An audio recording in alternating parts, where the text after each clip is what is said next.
Fetcher, Chief Growth Officer at Cypress North. We're a digital agency in Buffalo, New York, and you're listening to the Agency Scoop. Each episode, I'll tackle a specific topic from an agency point of view. We're going to talk about what's helping us grow, challenges that we face, how we're working with our clients, and even things that bring us joy.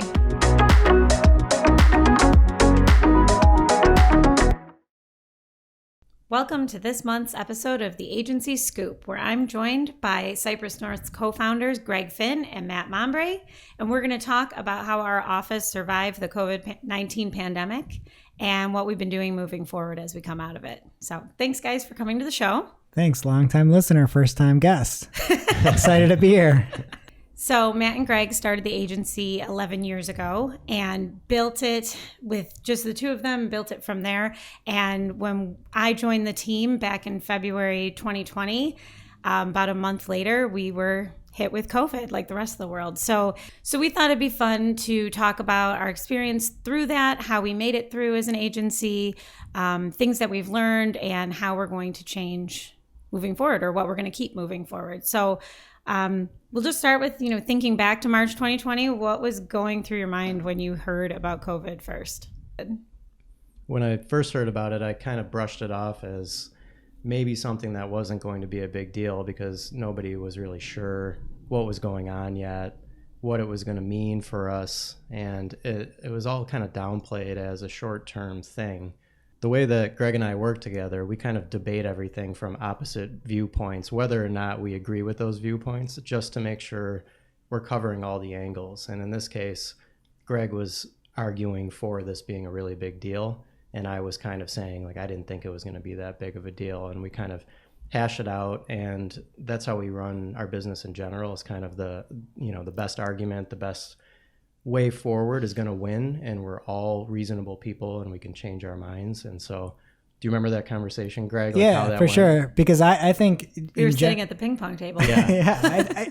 And for me, I was really worried. I thought, this could be, again, one life lost, too many, everything like that. Obviously, there are a lot of people that lost loved ones and have been impacted and long haulers and everything like that. But I was really worried about this initially. Again, there was a huge human loss, and it could have been, frankly, much worse, especially for, we have a lot of young people here and who generally, respond better to COVID. But I was kind of prepping for the worst. And, thankfully, at least for our age group, we didn't see that. But, I was a little scared of it, to be honest. I mean, I was scared, to be honest. And I think I was a little bit different than Matt, where I was way more conservative, I think, and just knowing that there could be this, there was this deadly virus overseas and not knowing how it could impact everything. And, obviously people have lost loved ones and one life is too many and everything, but just had no idea at the time. And I was kind of, I was on the conservative side. Yeah. Well, I remember having this conversation, the three of us, and it was probably the first major decision that I was a part of with you guys, and talking through it and thinking through both sides and saying, what are other companies going to do? What are the schools going to do? All of that. And at the end of the day, it was really great that you've built this company and this culture where we do what's best for our employees and our people that are part of this team and this family. So at the end of the day, whether we knew if it was going to be a big deal or not, we said, let's better be safe than sorry and do what will keep our people safe and healthy, even if it's a week at home or it's 2 weeks at home or it's a year at home. So we had no idea. And this is our first pandemic, not only as a company, as humans. What a milestone. Yeah, and that is really a big important part of our company ever since the beginning, was always based on the people and doing right by them and building this company for them. And so taking care of them was really important to us, not just their health and safety, but also making sure our company is healthy as well. And so shutting down is obviously hard for business, and we have to weigh, the risks and the benefits and that kind of thing. So we didn't want to just dive right into any decision. And in fact, the day we were discussing this, I was thinking this is more like a flu. we don't know what's going to happen. I don't want to just close up shop and go home. And there was talk of our schools closing. And I said, there is no way they're sending all these kids home and closing schools. And Greg disagreed with me, and he said, he told me that he would bet me that schools would close by the end of the month, I think it was. And this was by Monday, I think it was, wasn't it? So it was even like a the stronger following week? bet. Yeah. So it was like days away. He bet me that schools would be closed by that Monday. I said, there's zero chance.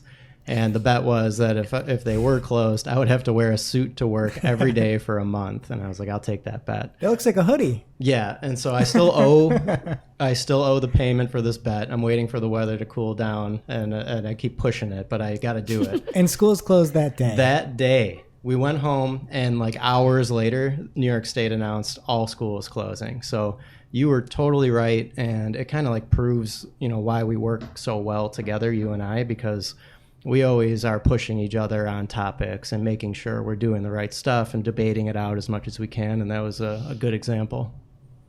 When did we decide to go fully remote? Do you remember if it was before or after they made that call that schools were closed? It was before. We made the call to shut down the office completely before there was even one case here in Erie County, which is, again, before anything else happened. So I think we made the right call. Obviously, that's a difficult call at that time when you don't know anything. It's just a kind of mystery, and in hindsight, it's like, oh, that was easy. Why didn't you do that quick? But we have a lot of folks where we really pride ourselves on training and helping grow people, and we're very collaborative. And it was a big blow to us to close down, or go remote. So. Yeah, but it was before there's any case here in the county. And it was way better to be early than late. And obviously we couldn't have known that we were making the right call, but we were. And we had several employees after the fact say how thankful they were that we did take it seriously and close early when other companies that their spouses or friends or whoever were working for were still dragging their feet. They were still going to the office when, things were really ramping up and people were really getting worried. So I credit Greg for all that. Yeah, and when there was like no real knowledge or treatment options, people didn't know what to do yet. So I think that was one that worked well.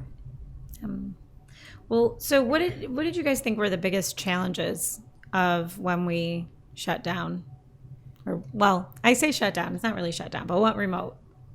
When our office was shut down. To me, obviously, one big challenge is we're a physical location, or have been, and we still are, and trying to make sure that everybody had the equipment that was needed.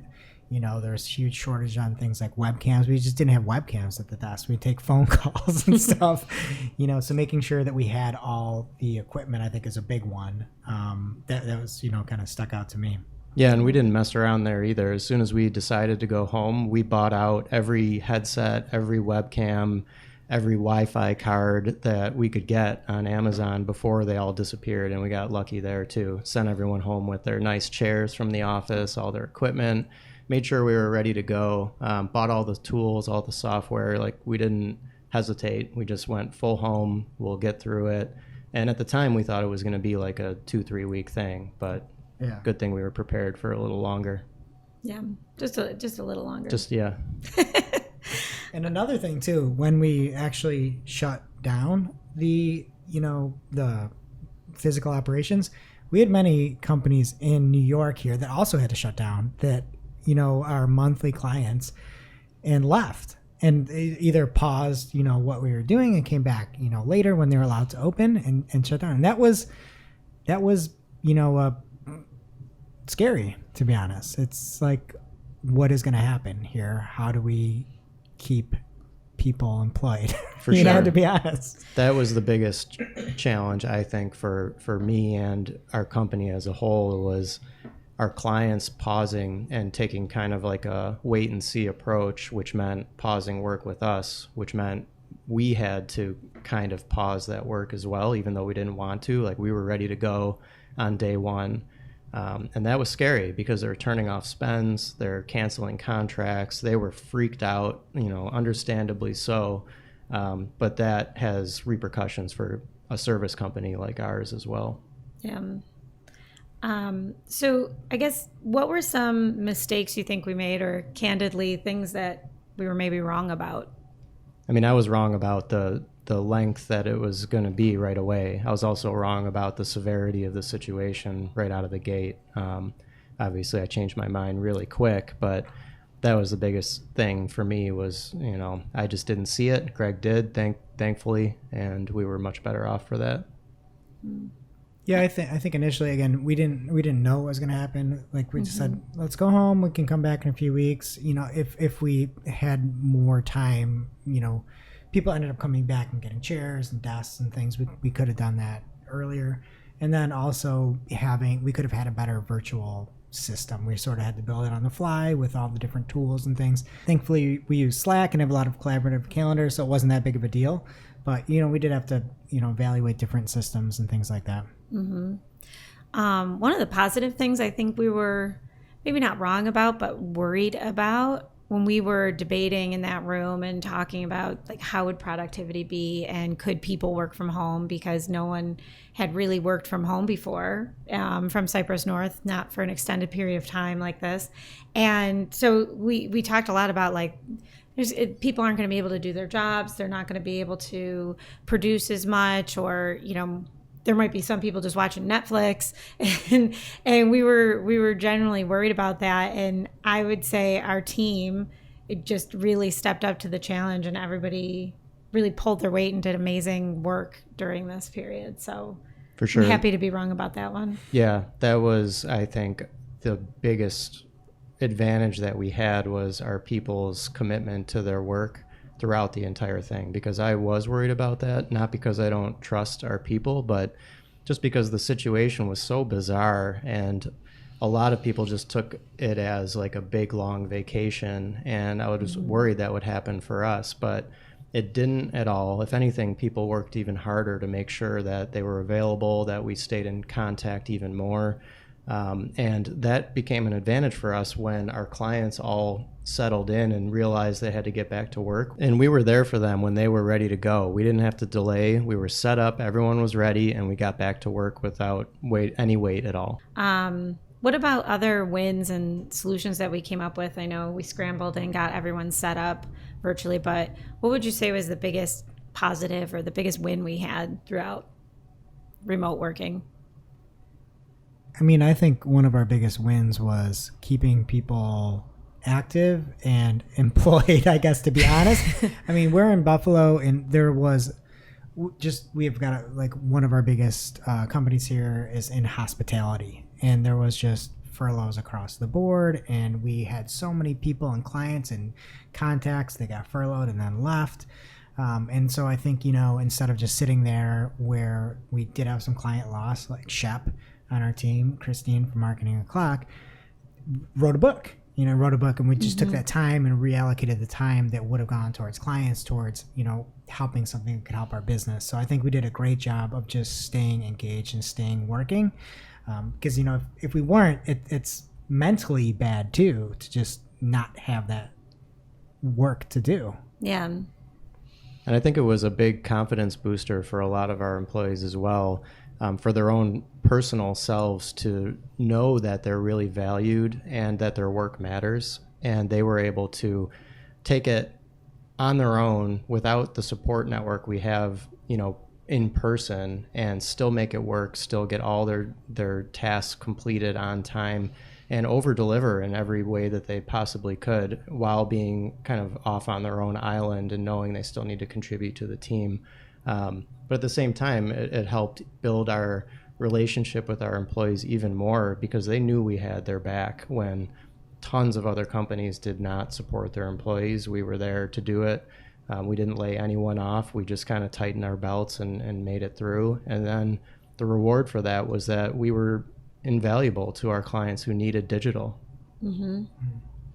Yeah, and it's been really great as we've been talking to new business prospects and even customers that we work with to say, we went into this pandemic working from home with 18 people, and we now have 21. So not only did we continue to, for many months, had still 18 people.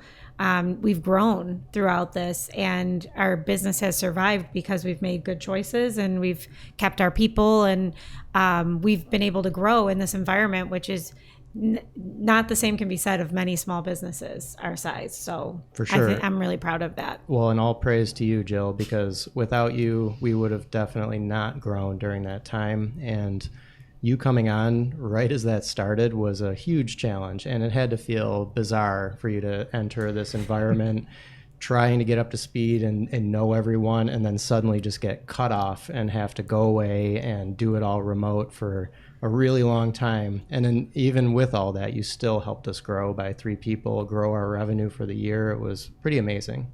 I was so thankful because I was in the office, like I said, for 5 weeks before we went to work from home. And those first few weeks were so stressful in so many ways. I mean, we all have kids, so being home with all the kids was stressful in itself. Having a new position, a new job, but also just being like, I'm not the one that's doing the work. I can't program anything. I can't design anything. So yeah, I was stressful. I had a new position, had all the kids at home, all of that. And I kept thinking, I really have to prove my value here because I was the last one in. I could be the first one out. And I distinctly remember talking to you guys probably 2-3 weeks in, and you said, thank you so much. You're doing a great job. And I was like, whew, okay, thanks. I feel so much better because it was just a stressful time for everybody. Yeah. And to that point, I think one thing people forget about when you're talking about wins specifically was it was a pretty scary time, and I think especially on the marketing side, we're really collaborative and pretty tight knit. And we had these meetings every single day. And I think at least for me and Sanity, it helped, right? To be like, all right, we're going to go through this. Here's what's happened. This client left. This client left.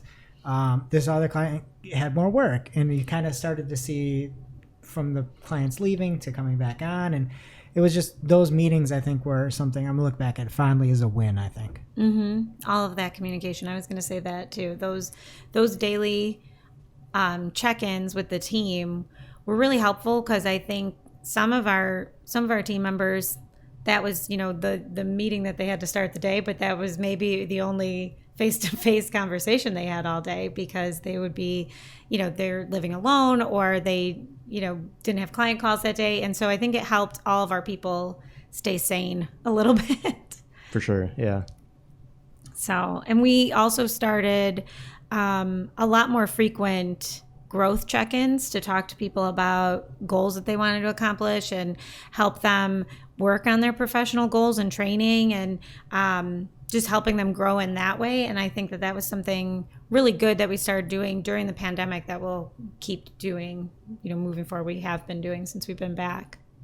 Yeah, and you also put together those really good monthly, or were we doing bi-weekly at the time because we didn't see each other? How often were we doing our full company stand-up meetings? Monthly meetings, and they were very positive but honest, and those really helped too, I think, instead of just focusing on the doom and gloom or even trying to hide anything that was bad. We just laid it all out there, but really talked about our wins, things coming down the pipeline, who we were able to help, which of our clients were doing well, who was doing a great job internally, all those kind of things, just to kind of lift everybody up and hopefully keep that sense of camaraderie and community that we have and that we've worked for over a decade to build at Cypress North. And that was really important too. Yeah. And we kept celebrating. So here in the office, we schedule a happy hour when it's somebody's birthday or their work anniversary or any kind of big accomplishments. But really, I mean, it's weekly, if not several times a week, that we're cheersing to something. And I think that we kept that up when we were remote. We had a bunch of Zoom happy hours. We had Adam's baby shower remotely over Zoom.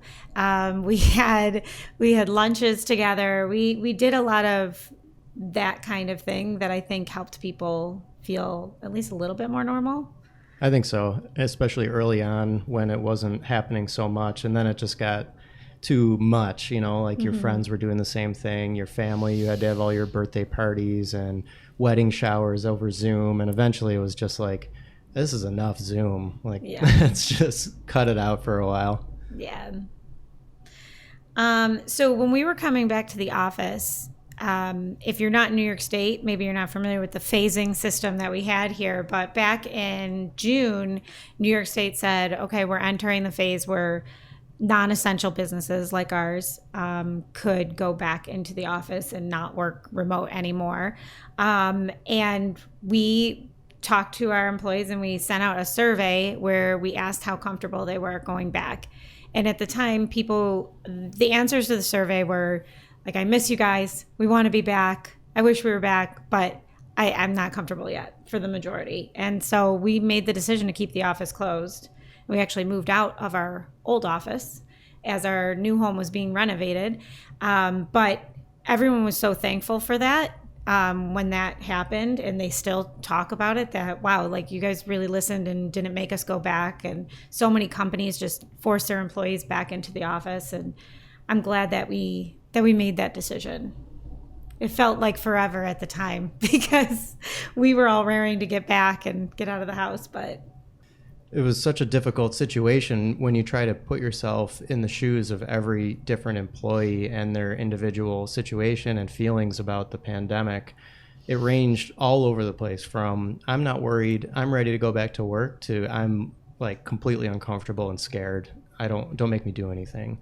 And for us three personally, having kids and having been through more than a lot of our employees just because we're older, I think we were less scared to come back. And so we had to just make sure we were being sensitive to other people's worries, which were all valid. Like, everybody's concerns were for sure valid.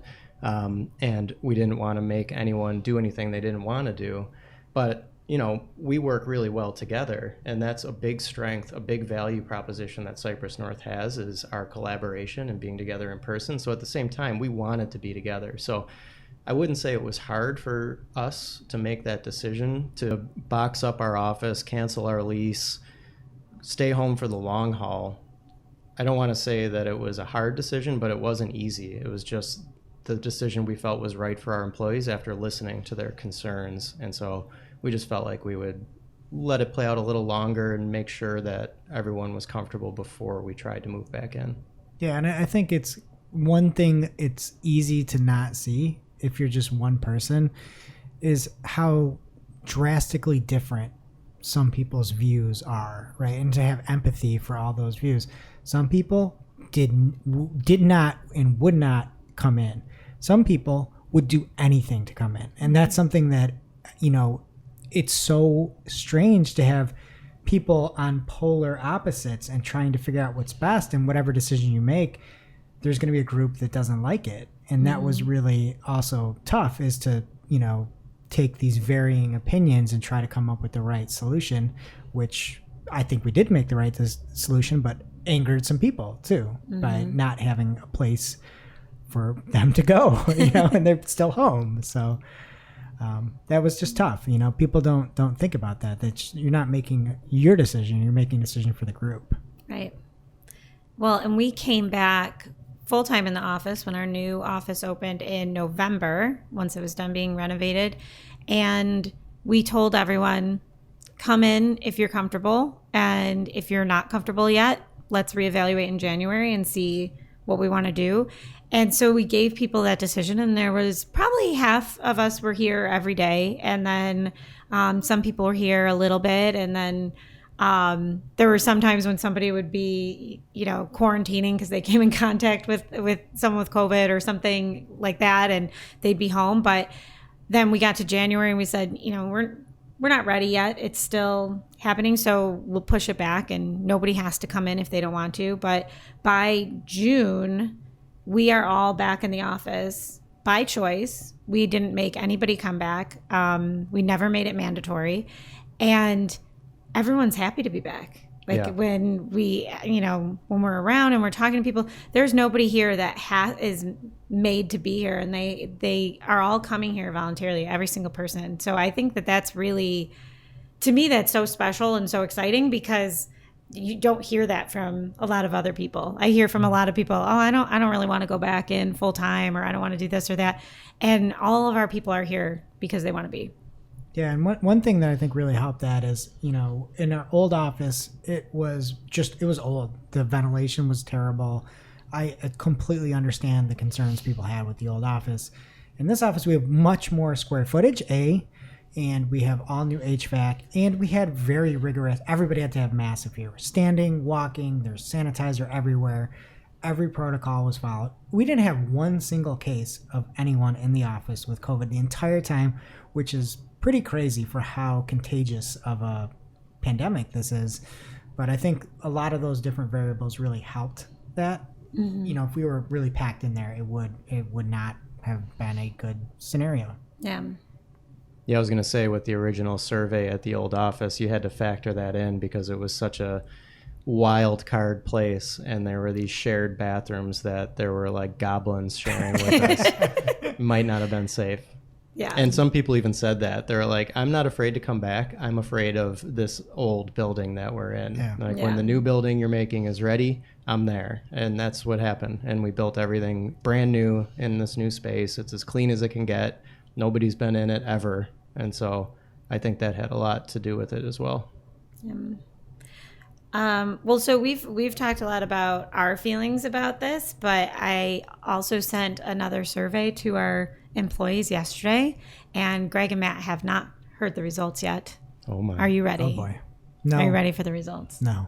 No. Do you want to talk about something else first? No, I am. Okay, I'm going to pull them up here and do we tell have Billy you. Crystal to read them? I wish. We couldn't afford it. The budget's tight on this show. We'll get full-time producer Caleb to do it. So. All right. So asking our employees some of these same questions. So what were your biggest challenges while working from home? And many of them said just not being able to be around everyone or anyone really, but it was really difficult not to be around their coworkers and collaborate.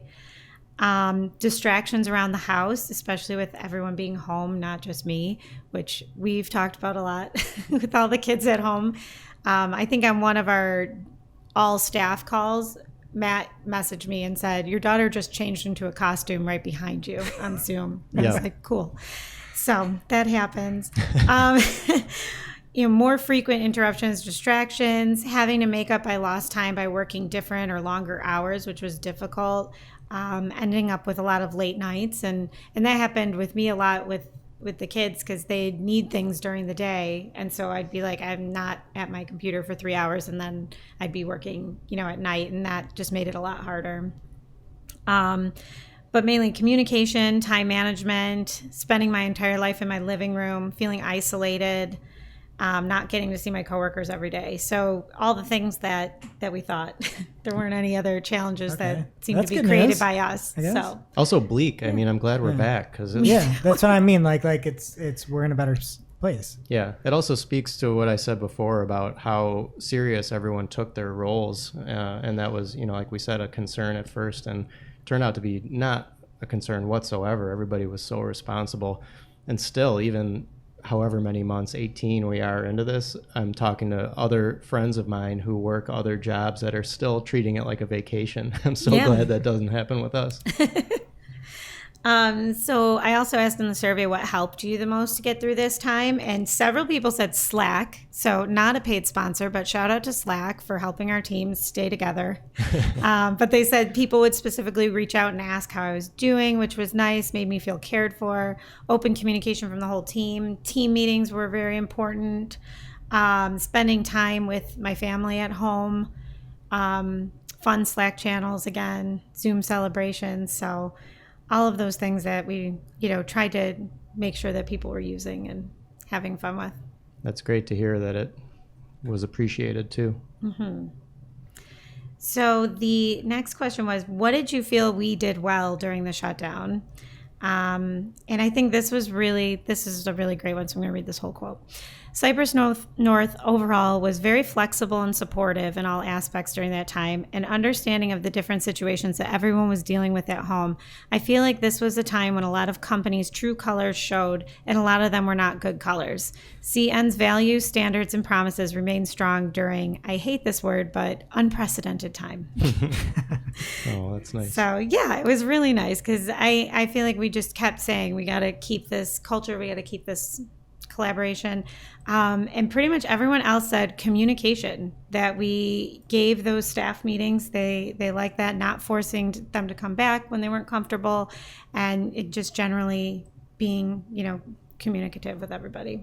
That's great. And I've said this before, not here, but it's not fake. Like, we do care. We care so much. That's the main thing that Greg and I have worked on, is taking care of our people and making sure that they're happy and fulfilled and growing and safe. And, I'm just so happy to hear that they understand that and see it and appreciate it. Yeah. What could we have done better during the shutdown? There were a lot of positive responses here saying, no, I've heard horror stories of other companies. You guys did great. But a couple responses said it might have been their internal guilt. So one said it might have been my internal guilt, but I felt bad taking time off when I had nothing to do or anywhere to go. So possibly having some more general encouragement to take time off, take breaks, take a few days staycation.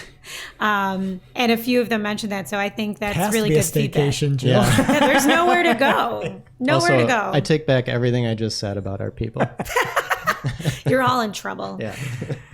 No, yeah. I think that's a good point, because it's like people used to go, or they would go places, and that's when they would take vacation. It was such a mental shift, that I think I didn't see it obviously at the time, trying to make sure people are employed and that things are moving ahead. But yeah, like, just because you're not going anywhere doesn't mean you don't need to be in front of a computer. That's a good point. Yeah. And I think it's good feedback even outside of a pandemic, to make sure, because we encourage people. We don't, when anybody's like, I want to take time off, it's not like, oh, really? Do you have to? Or how are we going to get this done without you? Everyone's like, great. Where are you going? What are you doing? Like, we encourage people to take time off, but I think, like, making sure, looking at those people that haven't taken time off in a while and saying something about it, I think that's a good piece of feedback. Yeah, it is. And it is important to take some time away. We work harder than anybody else I know at every level here. And if you don't take a break every once in a while, you're not going to last forever. Yeah, exactly. I asked, how would you rate our approach to COVID-19 and safety after coming back to the office? And everyone was either satisfied or extremely satisfied. So that's positive. Yeah. What did you like about coming back to the office? And literally everyone said seeing everyone again. In more or less words, seeing everyone, of course. I've been so much happier ever since being back in the office. Also, to my collaboration point, it's so much easier to run an idea past someone or talk something out than when we're all at home. So everyone just loves seeing each other, which I agree. Me too. That's why I like coming here. What don't you like about being back in the office? And these were a little funny. One person said, can't think of anything. The new office is amazing. I love having a work-life separation again. And another person said it was nice working in pajamas every day. Another person said getting ready in the morning to look like a real human instead of a caveman. I'm going to guess that was J2. Yeah, right. So what things have changed during the pandemic that you hope are here to stay? And Matt, I feel like you might be disappointed in this, but someone wrote bi-monthly company meetings. Oh, no. Every time we have them, we're like, maybe this is the last one, because now everyone's going to be back in the office. And then, no. Well, maybe like we can do them in person now instead of on Zoom. I just don't like the Zoom thing. If we can all get together in the collaboration space and talk, that's great. Yeah. Have some beers while we're doing the meeting. Yeah, why not? That'll work. Also, the increased flexibility to still work from home is, if needed, is nice.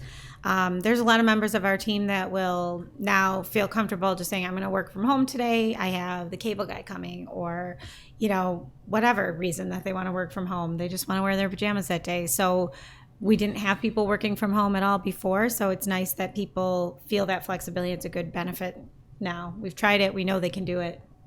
I agree. They've earned the privilege. That's exactly what I was going to say. They've earned our trust, and anytime anyone wants to work from home, it's without question they can do it, because we know that they're responsible.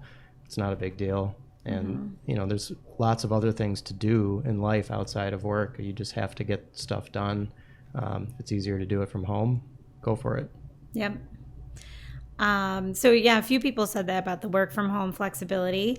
One person who you're going to laugh because I would agree with this. I didn't fill out my own survey, but I love Zoom. I love being able to see clients face to face. I love talking to people on it. Everyone thinks I'm nuts, but I'd much rather talk to someone on Zoom than just on a regular phone call because then I can't see their face, their body language. Jill, you're nuts. My camera's off on Zoom now. I'm over that. Yeah, you do turn yours off. I do. You yeah. can still see me and I can't see you. It's not fair. I know. So this comment I liked a lot that someone said, I feel stronger connection between our team because we've been through something really major together and we have this stronger focus on growing and learning.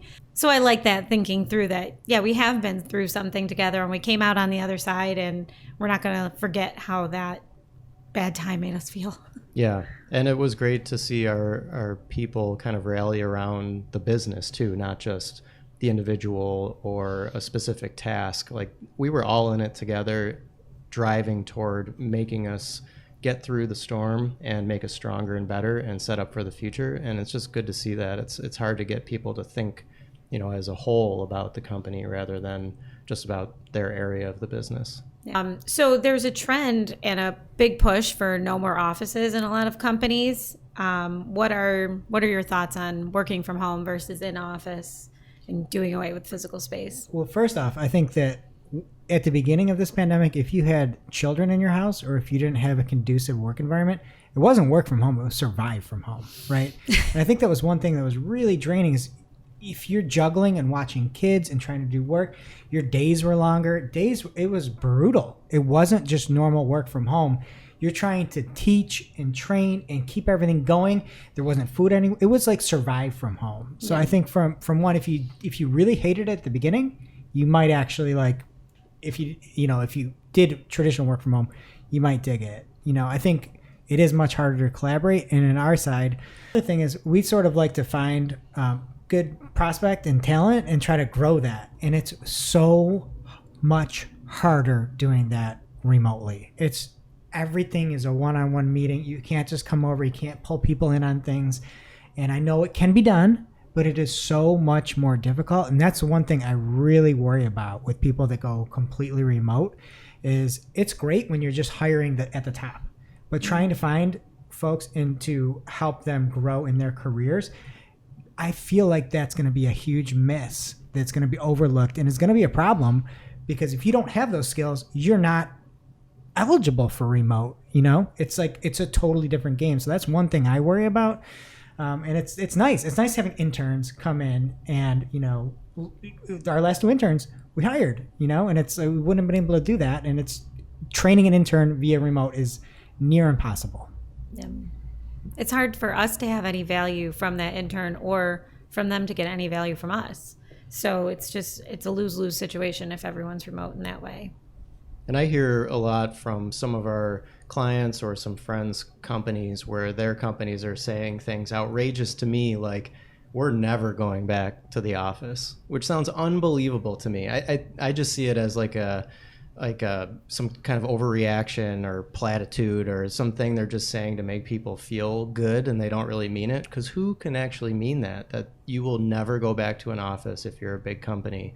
Although I bet there are certain jobs where being in person might not be as beneficial as others, but I see so many errors now, so many missteps, so much miscommunication from companies that are still remote, even ones that are saying they're going to be remote forever, that could have been avoided if you had just said 2 words to your coworker, in the break room or walked over to their desk and just hashed it out really quick, where they're just like skipping over these conversations because you have to schedule a whole hour Zoom call just to ask one question or whatever. So to me, there is not much benefit to being permanent work from home. I do see value mostly from like a person's personal life, having a flexible schedule, having the opportunity to work from home when you need to.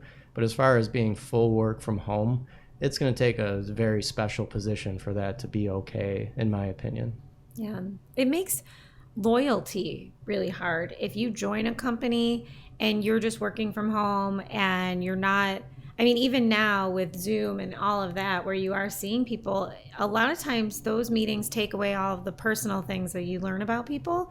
So you don't forge as good of a relationship just being behind the computer and talking about the client project and not really talking about your personal lives, or having, a hot sauce eating competition in the kitchen. That's when you really get to know people. It is. But when you lose that personal touch and you don't feel connected to your coworkers because you don't have those personal conversations with them, you don't have those water cooler moments or those happy hour moments, it makes it really hard to say that you're super loyal to that company, because they're just a company. They're not people to you. You don't, you're more likely to just leave and find another job. And employees are really, good employees are hard to find, and training people takes a lot of investment. And so we don't want people to leave.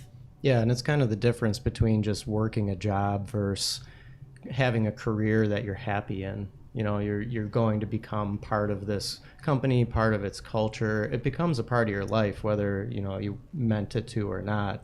But if you're always going to be working alone and from home, it's just working a job. You can't have that emotional connection or that investment in the company. Yeah, and I guess the one counterpoint is, thankfully we work at a place where I genuinely like coming in, talking about the game last night or something like that. And I'd imagine other companies, if it's a toxic environment or if it's a bad environment, I get it why you'd want to work from home. But if you're trying to, again, it's more in Buffalo where there's not a huge pool of talent to choose from. We generally bring people in. I could see the opposite way, where you wouldn't want to go in if it's a bad environment. That's a very good point. See, that's why me and Greg are so good working together. Yeah. Well, and if you don't want to get to know people, if you're not that kind of person that you want work to be a part of your personal life, then it doesn't matter. Well, whether you want it or not, it's nice when it becomes part of your life that you enjoy, rather than this 8 to 10 hour burden, tearing a Band-Aid off 5 times a week. And it's part of your life. I get it. You don't have to give your personal details out, but you have one personal life. And if you can go to work and have a good time and do meaningful work and be around people that you genuinely enjoy, it's great to be in an office. And if you don't have that, maybe work from home or find a different job. Yeah. Whether you like it or not, you're going to love us if you work here. We'll force you. Well, do you guys have anything else to add, or anything you would have done differently, or anything that surprised you that you want to mention? I mean, to me, I think one thing that I'll remember is how tough the decisions were to make in general. And, hearing people say that they're so much happier back in the office, it's that's good, and then it's also was so surprising to me how polarizing everything has been and still is, and I think depending on, again, if you're on one of the polar sides of things, you'll hear this and be angry one way or another. And I think right in the middle there is almost a sign that we probably got things right for us, and everybody else is different, but this is really hard decisions, to make in the middle of a pandemic, and it was just very difficult. Yeah, and one thing that I think became really clear is that we work better together. We always thought that was the case, but we never had to prove it. And while we did work really well apart, it wasn't the same. And productivity it didn't plummet, I wouldn't say. And we all work better together, and we've really proven that out. And now that we're all back in our brand new office and sitting right next to one another, it's back to the way things have always been, but with a renewed confidence in how we all work with one another.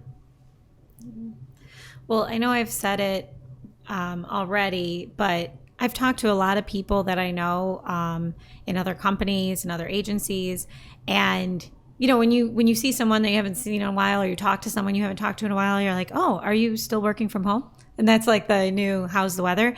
And almost everyone I talk to is well, they're trying to get us back in the office by August. Or they say, well, I got to go in twice a week now.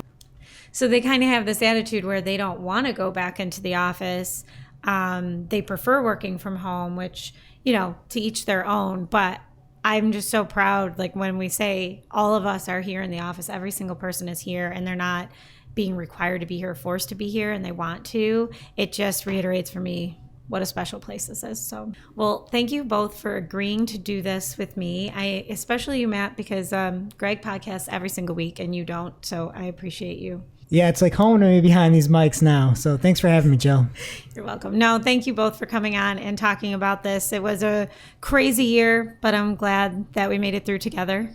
And we'd love to hear what you went through with your company. If you have any challenges that you went through or different solutions that we didn't talk about today. So find us on the Agency Scoop on Twitter or the Agency Scoop on LinkedIn. Thanks for joining us for this episode of the Agency Scoop. If you liked what you heard, you can subscribe so you don't miss a show. You can also find us on the Cypress North YouTube channel or follow the Agency Scoop on Twitter and LinkedIn. I'd love to hear your ideas for future topics. See you next time on the Agency Scoop.